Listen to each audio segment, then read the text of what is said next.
The great hall of Valtos Prime stretched high above the assembled war council, its crystalline ceiling reflecting the light of 3 suns that bathed the capital world in eternal.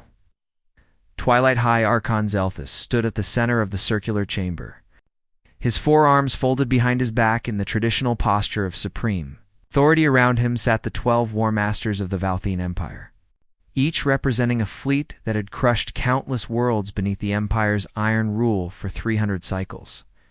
The Valthene had expanded without opposition, subjugating 47 species and controlling a sector of space so vast it took light itself years to cross from edge to edge. "Bring forth the intelligence report on Sector 447, Zelthus commanded, his voice resonating through the chamber with the harmonics that marked him as one of the royal. Bloodlining, holographic display materialized above the center of the council floor, showing a small yellow star with 9 orbiting bodies. The 3rd planet is inhabited by a species calling themselves humans, began Intelligence Director Vorn, gesturing at the blue-green world. Our scouts first detected their electromagnetic emissions 200 cycles ago, and they achieved faster-than-light capability only 15 cycles past. War Master Corveth leaned forward, his eyes narrowing as he studied the primitive vessels, displayed in the hologram's small metal constructs barely worthy of the name ship clustered around the human homeworld like insects. Around a dying star, their technology level? Corveth asked, though the answer was obvious from what he saw. Primitive by our standards. Vorn replied with barely concealed contempt. They use chemical propulsion for atmospheric flight and crude fusion drives for their orbital craft, and their faster-than-light systems are inefficient jump drives that require days to charge between uses. Laughter rippled through the council chamber. Several war masters exchanged knowing glances. Already bored with what promised to be another tedious subjugation of a backward species, their weapons? Zelthus asked. Though he already anticipated another disappointing answer, kinetic projectiles and basic laser arrays, Vorn said, expanding the hologram to show schematics. The scouts had obtained their most powerful weapons are fusion warheads, but they've only deployed 3 dozen across their entire defensive network, and their shields are electromagnetic barriers that are graviton. Disruptors would penetrate like they weren't even there. Corveth stood, his ceremonial armor catching the light as he addressed the High Archon directly. My lord, this assignment is beneath the attention of this council, and a single dreadnought could reduce their pathetic defenses to ash within hours. Perhaps. Zelthius agreed. But we must maintain protocol, and the humans occupy system with 3 habitable worlds and 17 resource-rich moons, and their star sits at a strategic junction between 2 major trade routes we wish to control. He gestured, and the hologram shifted to show the broader stellar geography. Once we control the Sol system, we complete our dominance of this entire arm of the galaxy. The council murmured in approval. I propose we send a standard subjugation fleet. Zelthus continued. 12 dreadnoughts with full support vessels, and once the humans see our power, they will surrender as all the others have, and we will integrate their worlds into the Empire, and put their population to work in our factories and farms. War Master Corveth bowed his head in acknowledgement. I volunteer to lead this fleet, my lord. Though I suspect the humans will capitulate the moment they detect our arrival. See that they do, Zelthus said. However, if they resist, you have full authorization to demonstrate the price of defiance and destroy one of their orbital stations to encourage cooperation. It will be done. Corveth promised. The council session ended with the usual formalities, and Corveth left immediately to prepare his fleet within 2 cycles. 12 massive Valthene dreadnoughts gathered in formation at the edge of Valtos Prime's gravity well, each one a kilometer-long instrument of destruction that had brought empires to their knees. Support vessels clustered around them like remeras around sharks, fighter carriers, troop transports, supply ships, and command frigates. In total, the fleet numbered 87 vessels, carrying enough firepower to sterilize a planet's surface. If Nita Corveth stood on the bridge of his flagship, the inexorable truth, watching the final preparations with satisfaction. His crew worked with the precision of long experience, running system checks and coordinating with the other ships in the fleet. All vessels report ready. War Master, his second in command, announced. Excellent. Corveth replied, "Set course for the Sol system, and prepare the subjugation protocols." The fleet entered jump space, tearing a hole in reality itself as they crossed, light years in mere hours. The journey to human space took 3 cycles, and Corveth spent the time reviewing what little intelligence they had gathered on humanity. The species was young, aggressive, and fractious. Having only recently unified their homeworld under a single planetary government, they had fought countless wars among themselves. Wars so brutal and wasteful that Corveth wondered how they had survived to reach space at all, yet they had. And now they would learn what real power looked like. The fleet emerged from jump space at the edge of the Sol system, precisely where the calculations had predicted. Sensors immediately began cataloging everything. 9 planets, numerous asteroid fields, and the electromagnetic chatter of a civilization that had no idea what was about to happen to them. Deploy the fleet in standard subjugation formation. Corveth ordered and broadcast the ultimatum on all frequencies. The massive dreadnoughts spread into a wall of metal and weapons. An unmistakable show of overwhelming force, the message went out in every language. The Valthene had decoded from human transmissions. "Attention, inhabitants of the Sol system, and you are hereby claimed by the Valthene Empire, under the right of superior power, and you will surrender all military assets immediately, and prepare to receive occupation forces, and resistance will result in the total destruction of your civilization, and you have 1 planetary rotation to comply." Corveth leaned back in his command throne, confident the response would come within hours. Every species followed the same pattern. First shock, then desperate attempts at negotiation, then capitulation when they realized the futility of resistance. But hours passed and no response. Corveth frowned. Checking the communications board himself, "Are our transmitters functioning correctly?" he demanded. "Yes, War Master." The communications officer confirmed the message is broadcasting across all standard frequencies, and it is being received because we are detecting changes in there. Electromagnetic patterns.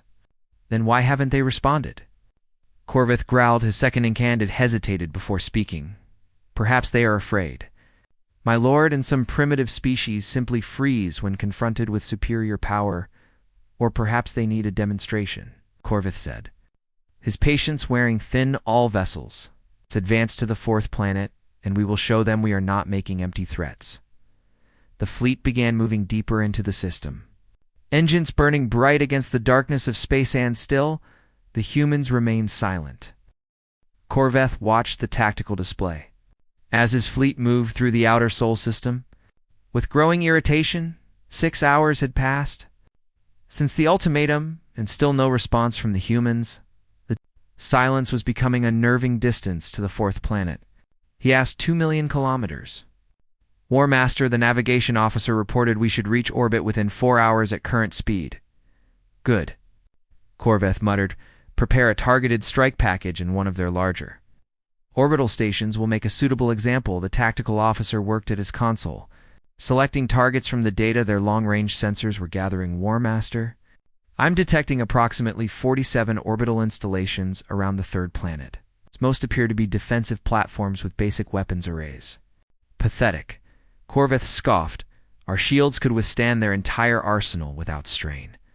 But something was bothering him. The humans had to know they were here. Their sensors had to be tracking the fleet, and yet they made no attempt at communication. No plea for mercy, no desperate offer of negotiation. It wasn't fear. Corveth had seen fear countless times, and fearful species babbled constantly, trying anything to delay the inevitable. This was something else. This was deliberate. War Master, the sensor officer suddenly called out, alarm creeping into his voice. I'm detecting gravitational anomalies forming throughout the system. Corveth spun toward the sensor station. What kind of anomalies? Unknown, sir, and they're appearing at multiple points around us, but they don't match any natural phenomena in our database. The tactical display updated, showing dozens of points where space itself seemed to be warping. Corveth felt ice form in his chest. Battle stations. He roared, all ships, emergency scatter formation. But even as he gave the order, he knew they were too late. The gravitational anomalies tore open like wounds in reality itself. But these weren't the gentle ripples of Valthene jump drives. These were violent ruptures, artificial wormholes that shouldn't exist according to any physics. Corvith understood, and through them came ships. The first vessels to emerge were sleek and angular, their whole designs unlike anything in the Valthene database. They were smaller than dreadnoughts, but they moved with impossible grace. Their engines producing no visible exhaust. Then more came in more count. Corvath demanded, gripping the arms of his command. Thrown 200 contacts, the sensor officer reported. Voice shaking, no, wait, 400 in contacts. Continuing to increase, and 600. Now the numbers kept climbing at 101. 1,000, 1,500, the wormholes didn't close, and ships kept pouring through. Like water from a broken dam, the human fleet was massive, beyond comprehension, and it was also completely surrounding. Corveth's formation, get me a tactical assessment. Corveth ordered unknown vessel classifications. The tactical officer stammered, scanning energy signatures now, but War Master, their power readings are off scale, and some of those ships are generating more energy than our entire fleet combined. That's impossible, Corveth said, but his voice lacked conviction on the display. The human ships were taking up positions with disturbing precision. Every movement was coordinated. Every ship knowing exactly where to go, as if they shared a single mind. They're jamming our communications. The communications officer shouted, I can't reach Baltos Prime, and I can't even contact our other ships in the fleet. Corvith's mind raced. This was wrong. All wrong. Intelligence had said the humans were primitive, barely capable of interplanetary travel. These ships represented technology decades, maybe centuries beyond what they should possess. War Master, the largest human vessel is approaching. The sensor officer reported mass readings indicate it's over 3 kilometers long, a command carrier. Corvith thought numbly. The humans had a command carrier that dwarfed anything the Valthene had ever built. All weapons.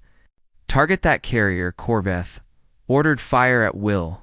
The inexorable truth opened fire. Its graviton disruptors unleashing beams of concentrated energy that could crack a planet's crust. Other dreadnoughts followed suit. 11 ships focusing their firepower on the approaching human vessel. Beams struck the carrier's shields and simply dissipated. No, not dissipated. They were absorbed. The energy vanishing into some kind of field that bent. Physics in ways Corveth didn't understand. Target is undamaged. The tactical officer reported in disbelief. Their shields are operating on unknown principles, and our weapons have no effect. Switch to kinetic bombardment. Corvath commanded along the dreadnought's hulls. Fired. Launching projectiles at significant fractions of light speed. The human carrier didn't even attempt to evade. The kinetic rounds struck the shields and passed through them as if they weren't there, only to reappear on the other side of the ship. Continuing harmlessly into space, they're using some kind of phasing technology. The science officer breathed. The shields exist in multiple dimensions simultaneously before Corveth could respond. The human fleet opened fire. What happened next would haunt Corveth for the rest of his life. The human weapons were nothing like Valthene armaments. Some fired beams of light that didn't obey standard dispersion laws, maintaining their coherence across impossible distances. Others launched projectiles that simply appeared inside Valthene ships, bypassing shields entirely before detonating. Still, others deployed munitions that Corvath recognized from theoretical physics texts. Antimatter warheads that converted matter directly into energy with perfect efficiency. Worst of all were the Singularity torpedoes, tiny black holes, artificially created and magnetically contained, that tore through Valthene dreadnoughts like they were made of paper. The eternal judgment is destroyed. Someone screamed, the final word is breaking apart. The absolute authority just vanished, and there's a micro black hole where it used to be. The tactical display became a nightmare of red icons winking out of existence. Dreadnoughts that had conquered star systems were being torn apart in seconds.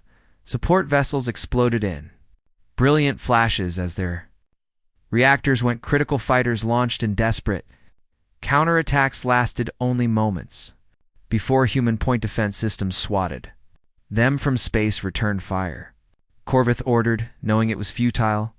All ships converge on my position and concentrate fire, but his fleet was already scattered, and the jamming prevented effective coordination. Each ship fought alone. And each ship died alone. A human vessel appeared directly in front of the inexorable truth, having somehow jumped through space without the telltale signature of a wormhole. It fired a single shot, the round phased through the inexorable truth's shields and struck the engine core with surgical precision. Explosions rippled through the engineering sections, and Corveth was thrown from his command throne as the artificial gravity failed. Emergency lighting flickered on, casting everything in red. Shadow damage report, Corveth shouted, pulling himself up using a support rail. Main engines destroyed. The engineering officer reported life support at 30% and weapons offline and were adrift. Corveth looked at the tactical display through the smoke filling the bridge of his 12 dreadnoughts.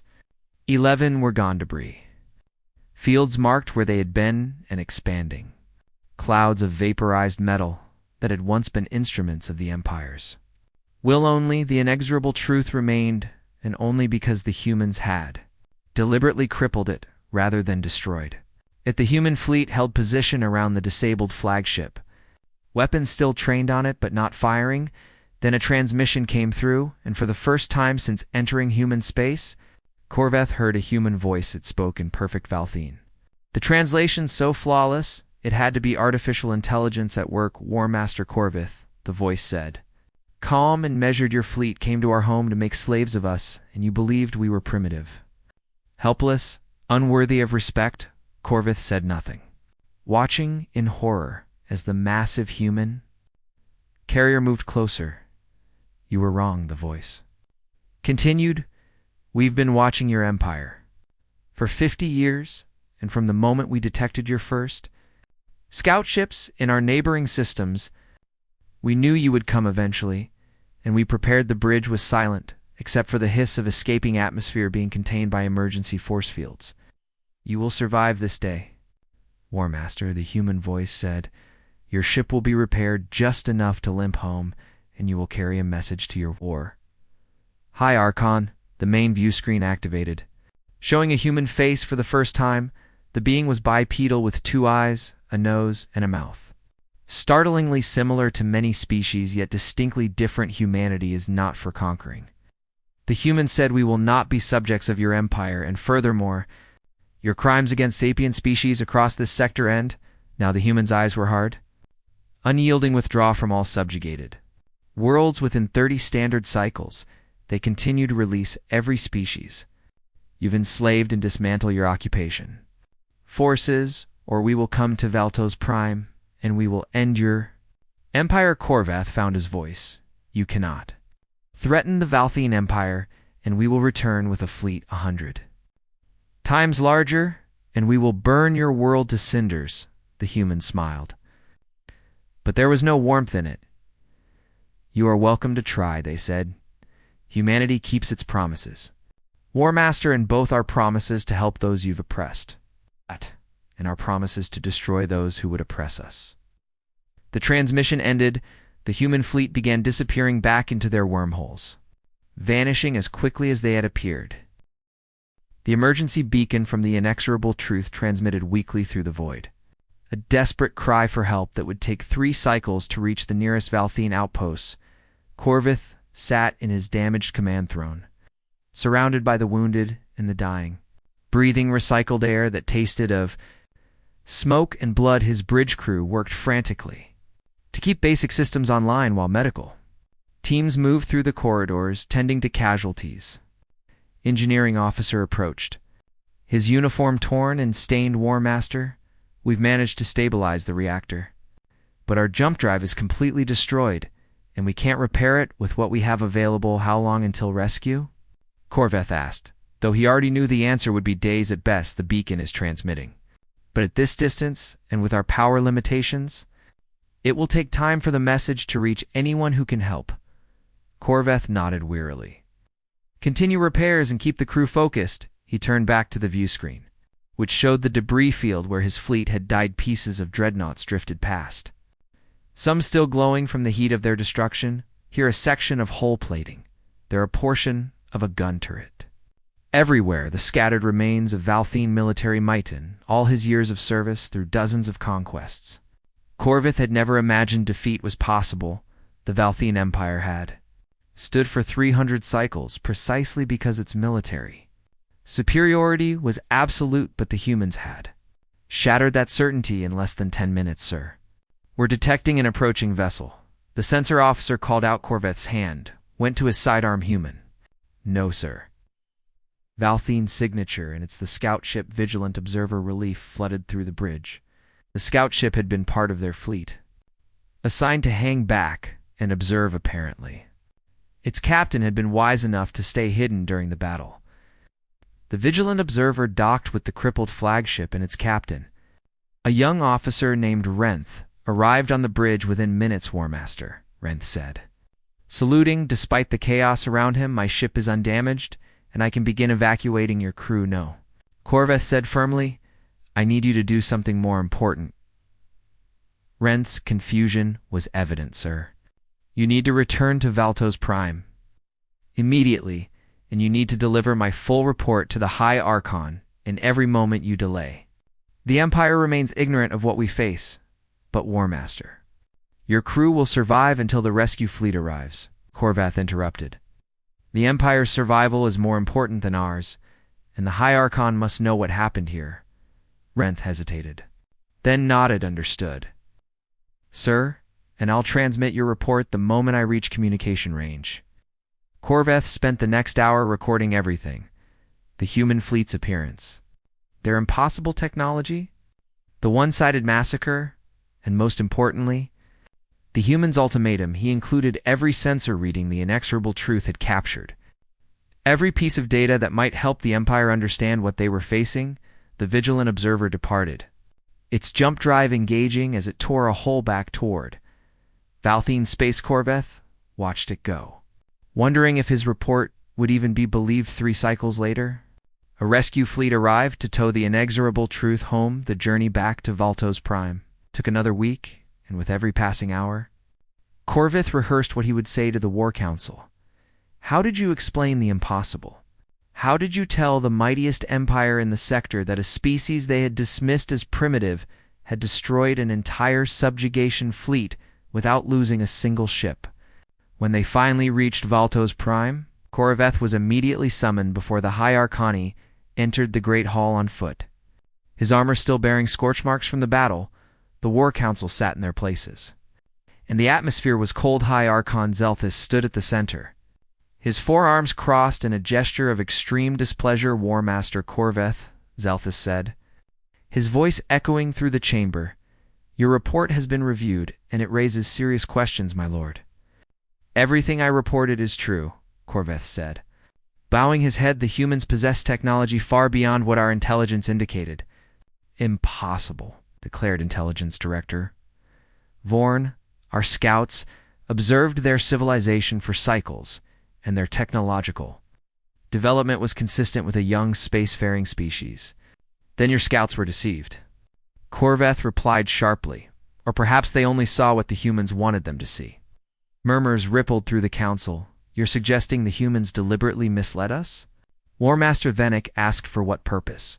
To make us underestimate them, Corveth said. To ensure we would send a small fleet that they could destroy without revealing their full capabilities too early. Paranoid nonsense. Vorn scoffed. The more logical explanation is that you encountered an unknown third party and a more advanced species intervened. Corveth's hands clenched into fists. I know what I saw, and those were human ships, human voices. And they specifically identified themselves as humanity. High Archon Zelthus raised one hand, silencing the debate whether War Master Corveth encountered humans or some other species is irrelevant, and what matters is that a Valthene fleet was destroyed and the Empire's authority has been challenged. He turned to address the full council. We cannot allow this insult to stand, and if word spreads that a subjugation fleet was defeated, our subjugated species might believe resistance is possible. What are you proposing, my lord? Asked War Master Kelvith. We mobilized the Grand Armada, Zelthus declared. The council chamber erupted in shocked conversation. The Grand Armada was the Empire's ultimate weapon, A fleet of over 10,000 warships that had never been fully deployed except during the greatest conquests. Surely that's excessive. War Master Jorith protested, even if Corvith's report is accurate. We could achieve victory with a fraction of that force? No, Zeltha said firmly. We will demonstrate the full might of the Valthene Empire, and we will ensure that humanity, or whoever destroyed our fleet, understands the price of defiance. He gestured at the holographic display. Mobilize every available dreadnought. Every carrier, every battle group, and the Eternal Dominion will lead them at the mention of the Eternal Dominion. Several council members drew sharp breaths. The mobile fortress was a ship so massive it had its own gravity well.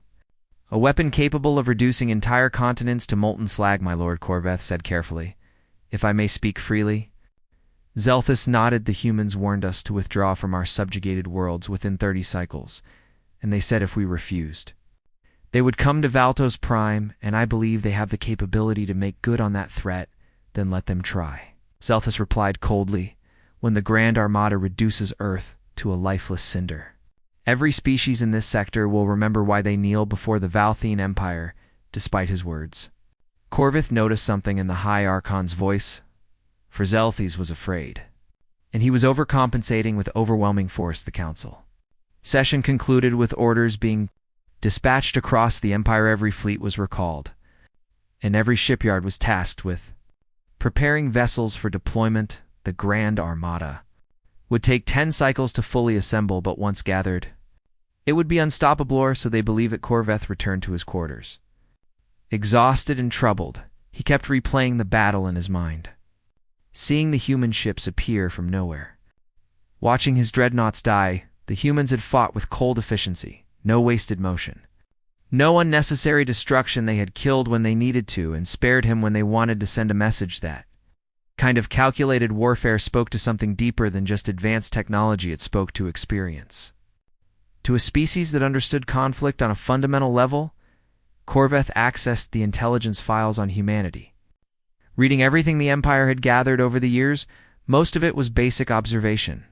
Their cities, their culture, their relatively short time as a unified species, but buried in the data was something disturbing. Humanity had a history of warfare that spanned their entire recorded civilization. Wars between nations, wars between ideologies, wars over resources and territory and religion.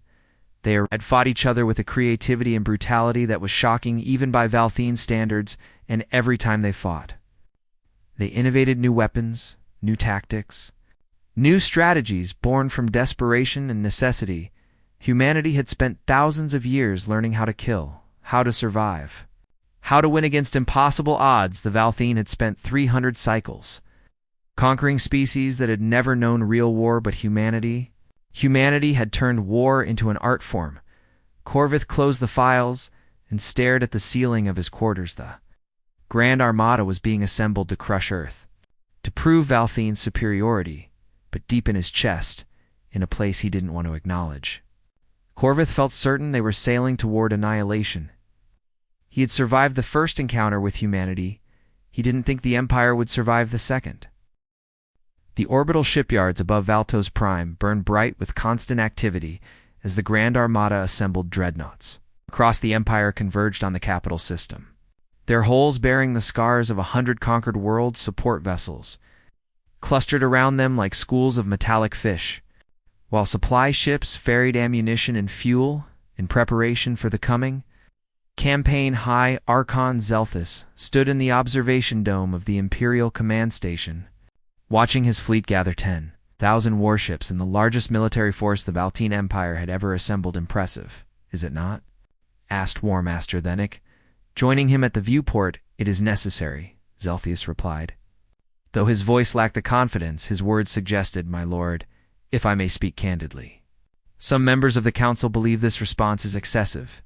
Zelthius turned to face Thenic, his 4 eyes narrowing. Do they? And what do you believe? Thenic chose his words carefully. I believe, War Master, Corveth is not a fool, and if he says the humans destroyed his fleet with ease, then they possess capabilities we don't understand. And however, I also believe that no species, regardless of technology, can withstand the combined might of 10,000 warships. Precisely, Zelthus said. Turning back to the viewport, we will overwhelm them through sheer numbers, and even if their individual ships are superior, they cannot be everywhere at once. But even as he spoke, Doubt Nod at Gym Intelligence Director Vorn had spent the past 10 cycles trying to explain how humanity could have developed such advanced technology. His reports grew increasingly desperate, filled with theories about ancient technology caches, intervention by unknown elder species, or even the possibility that humans were descended from a more advanced civilization. None of it made sense. The Eternal Dominion has arrived, Zenik reported, gesturing toward a massive shape emerging from jump space. The mobile fortress dwarfed every other vessel in the fleet, 5 kilometers long and 2 kilometers wide. It was less a ship and more a flying weapons platform capable of orbital bombardment on a planetary scale. Its arrival seemed to settle something in Zelthius's mind, with the Dominion leading our fleet. Humanity will understand their error, he said. Begin final preparations and we depart in 3 cycles. Meanwhile, in a secure intelligence facility deep beneath Volto's Prime's surface, Director Vorn worked frantically with his team of analysts. They had been given an impossible task. Explain humanity's technological leap. Run the analysis again, Vorn ordered. Staring at the sensor data from Corvet's battle, a junior analyst worked at her console. Processing the information for the 100th time, sir? The energy signatures remain inconsistent with any known technology in the human ships. Generated power levels that should require reactors 10 times larger than what we observed, which means their power generation is more efficient than ours. Vorn muttered, impossible for a species this young. He pulled up historical records of humanity's electromagnetic emissions, tracking their technological development over the past 200 cycles. Radio waves, television broadcasts, early satellite communications, all consistent with a developing civilization than 50 cycles ago. Something changed. The electromagnetic chatter didn't stop, but it became less revealing. Fewer military communications, more encrypted data. Civilian broadcasts that seemed almost too perfect. They've been hiding, Vorn realized with growing horror, for 50 years. They've been deceiving us. He pulled up star charts showing human exploration patterns there. Scout ships had ventured into neighboring systems, always staying within their immediate stellar neighborhood, always appearing limited by their inefficient jump drives. But what if those limitations were theater? What if humanity had been conducting covert operations far beyond their apparent borders? Vorn accessed the Empire's long-range sensor network, searching for anomalies in regions humans shouldn't have reached. There were gaps in the data, moments where sensors had malfunctioned or produced readings that were dismissed as equipment. Errors, except they weren't errors, they were human. Ships using stealth technology to observe the Valthine Empire. They've been watching us. Vorn breathed, learning our tactics, studying our technology, preparing for the day we would come for them. He compiled his findings into a report and transmitted it directly to the High Archon's personal console. The response came within minutes. A summons to the Imperial Palace. Vorn arrived to find Zelthus alone in his private chambers, reviewing the same data. How long have they been deceiving us? Zelthus asked without preamble. At least 50 cycles, possibly longer.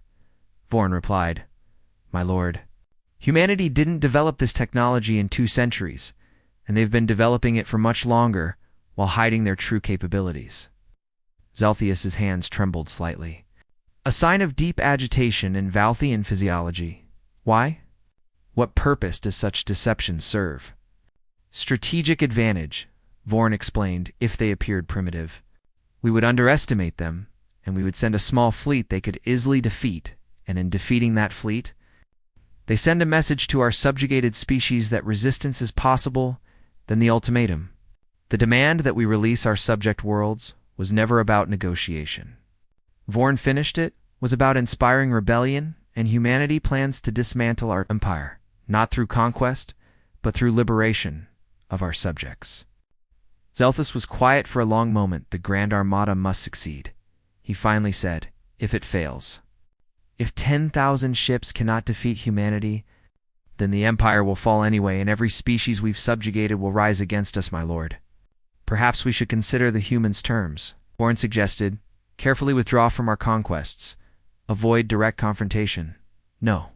Zelthius roared, slamming one fist against his desk. 300 cycles of expansion. Of building the greatest empire this sector has ever seen, and you suggest we surrender it because of one lost fleet. Not one fleet, my lord. And the Grand Armada. Zelthus turned away. His shoulders tight. The Armada will not fail, and it cannot fail, and humanity will burn for their arrogance. Vorn bowed and retreated. Knowing further argument was useless, pride and fear were driving the High Archon's decisions now. Not reason 3 cycles later, the Grand Armada departed Valtos Prime in waves. Each battle group entering jump space in sequence to avoid gravitational interference. The Eternal Dominion led the first wave, accompanied by 200 dreadnoughts and 1,000 support vessels. Subsequent waves followed over the next several hours until the entire fleet was in. Transit War Master Korvath was not among them. He had been relieved of command, pending an investigation into the loss of his fleet, a bureaucratic punishment that probably saved his life instead. He watched from the observation dome as the last ships vanished into jump space. They're all going to die, said quietly to himself. Find the third cycle of transit.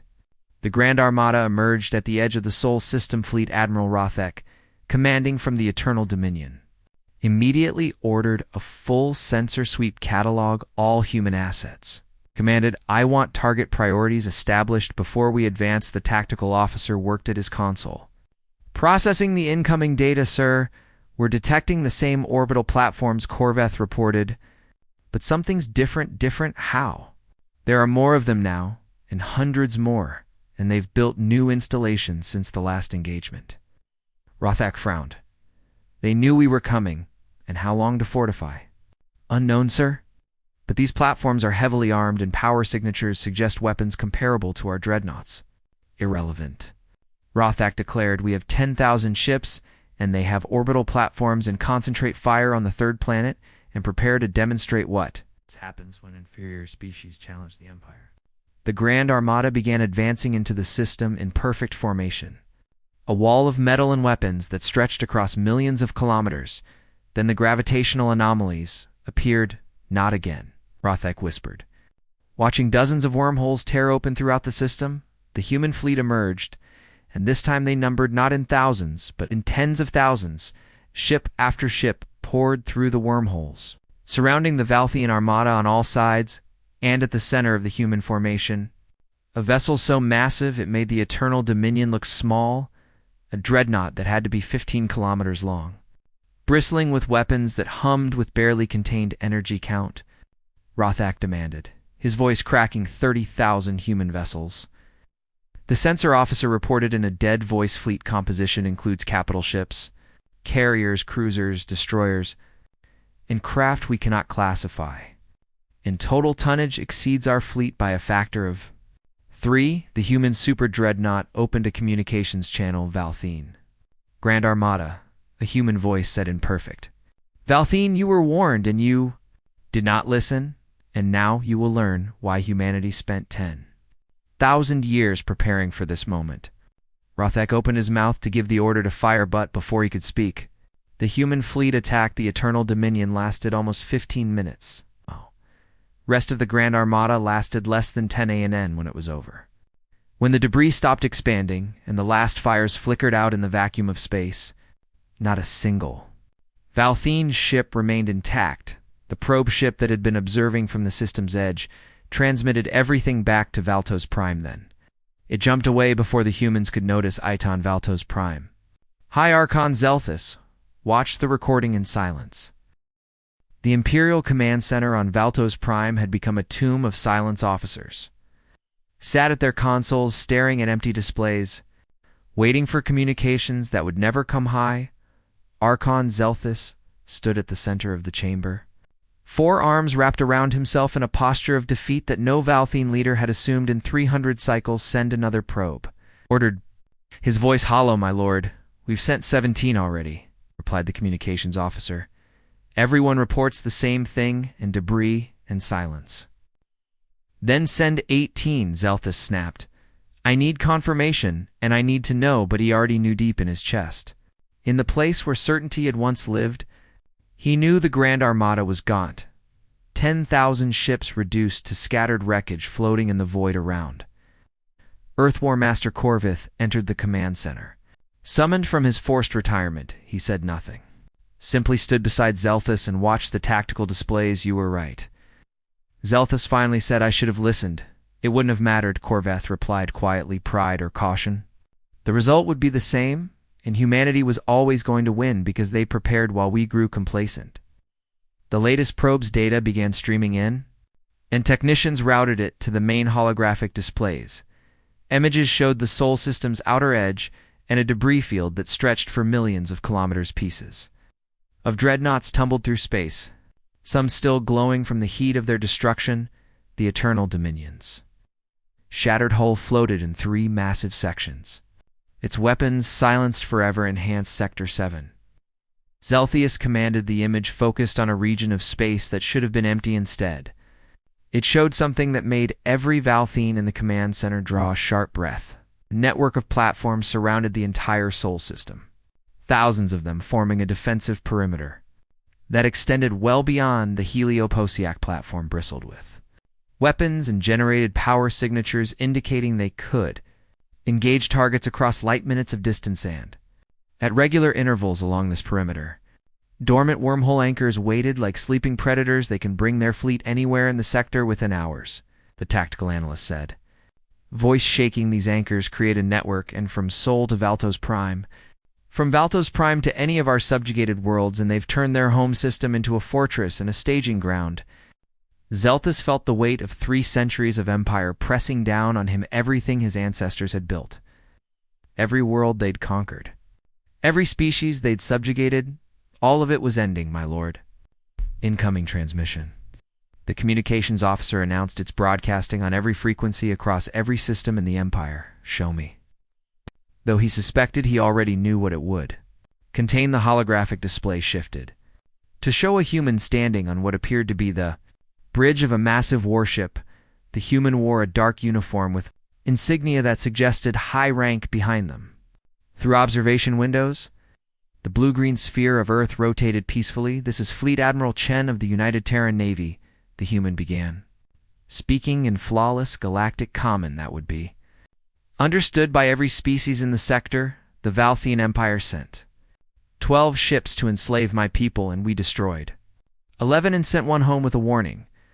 And the Empire responded by sending 10,000 ships, and now those 10,000 are silent. And the Empire will remain silent on the matter of humanity." Chen's expression was calm but unyielding. To the subjugated peoples of the Valthean Empire, humanity extends its hand in friendship.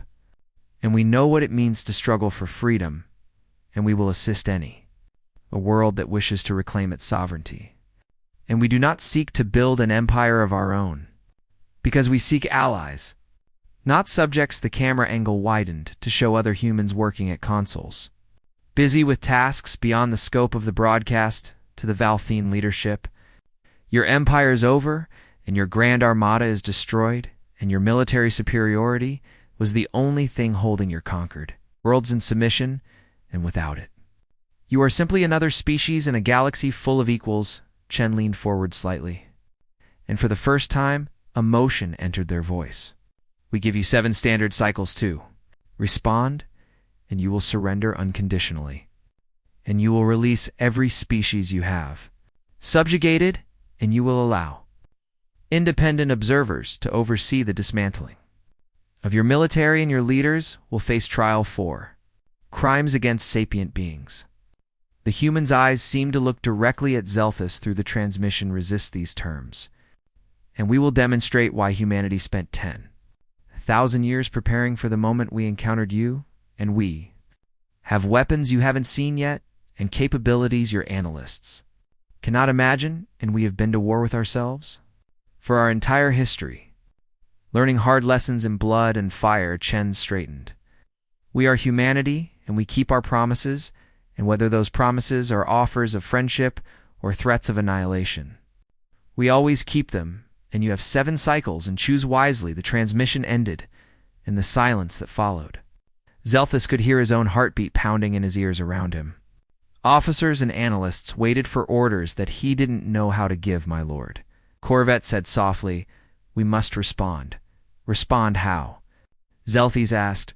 "We have no fleet, and we have no weapons that can challenge them, and we have nothing but pride. And pride is not enough to fight a war. Then we have only one choice," Corvette replied, before Zelthes could respond. Alarms blared throughout the command center, gravitational anomalies forming in orbit. The sensor officer shouted multiple wormhole signatures. The tactical display updated to show dozens of human vessels emerging from wormholes directly above. Valtos Prime, not an invasion fleet, but a small group of warships taking up positions around the planet. They didn't fire and they didn't threaten, they simply waited. A visible reminder that humanity could reach the Empire's heart anytime they chose. They're already here. Zelthes breathed. They've been planning this for decades and perhaps longer, and every move calculated. Every contingency prepared. He turned to the communications console. "Open a channel to the human fleet, my lord." "Are you certain?" The communications officer asked. "Do it." Zelthes commanded. A human face appeared on the screen. Though not Admiral Chen, this was a younger officer. "Possibly a Captain High Archon Zelthes," the human said with a slight nod. "We're here to ensure communications remain open, and we are not here to attack unless you force us to." Zelthes drew himself up. Trying to maintain some shred of dignity, "I wish to speak with Admiral Chen." "The Admiral is currently coordinating with representatives from your subjugated species," the captain replied, however. "I'm authorized to receive your response to our terms outside the Imperial Palace." The sounds of riots grew louder. Subjugated species who lived within Valtos Prime cities were rising up. Emboldened by humanity's message of all, thin security forces tried to contain the unrest. But their efforts were half-hearted. Everyone knew the Empire was finished. "I need time to consult with my council," Zelthes said. The human captain shook their head. "You have 7 cycles to accept our terms, and you can spend that time consulting. But the answer will be the same, and surrender. Or face annihilation, and those are your only options." Zelthes felt anger flare in his chest. "You speak of crimes against sapient beings, but you threaten to annihilate us if we don't comply. And how is that justice?" The captain's expression didn't change. "Justice would be allowing every species you've enslaved to decide your fate. And believe me, High Archon, they would be far less merciful than we are, and we're offering you survival and dignity and surrender. And they would offer you neither." The truth of those words hit Zelthes like a physical blow. He had commanded the subjugation of 47 species, had ordered the suppression of countless rebellions, had built an empire on the suffering of trillions of humanity, released their grip, and allowed the subjugated species free reign. "The Valthine wouldn't last a cycle, I understand," Zelthes said quietly. He turned to address the command center. "Summon the war council and summon the entire government, and we convene in 1 hour." The human captain nodded. "We'll be waiting, and choose wisely." High Archon, the transmission ended. Zelthes walked slowly toward the council chamber, Corvette following at a respectful distance around them. The Imperial Palace was in chaos. Bureaucrats rushed through corridors. Security forces tried to control the growing unrest outside. And everywhere there was the sense of an ending. "What will you tell them?" Corvette asked. "The truth." Zelthes replied, "That we have lost, and that the Empire is over, and that our only choice is how we end it, with dignity, or in flames." The council chamber filled quickly. Representatives from every branch of government crowding in to witness history. When Zelthes entered, silence fell. He stood at the center of the chamber and spoke without preamble. "The Grand Armada is destroyed, and humanity has forces in orbit above our world, and they have given us 7 cycles to surrender unconditionally or face annihilation." Gasps and shouts erupted from the assembly. "We cannot surrender." Someone cried, "The Empire has never yielded. The Empire no longer exists." Zelthes replied coldly, "It died the moment 10,000 ships failed to defeat a single human world. And what remains is the question of whether the Valthine species survives what we built."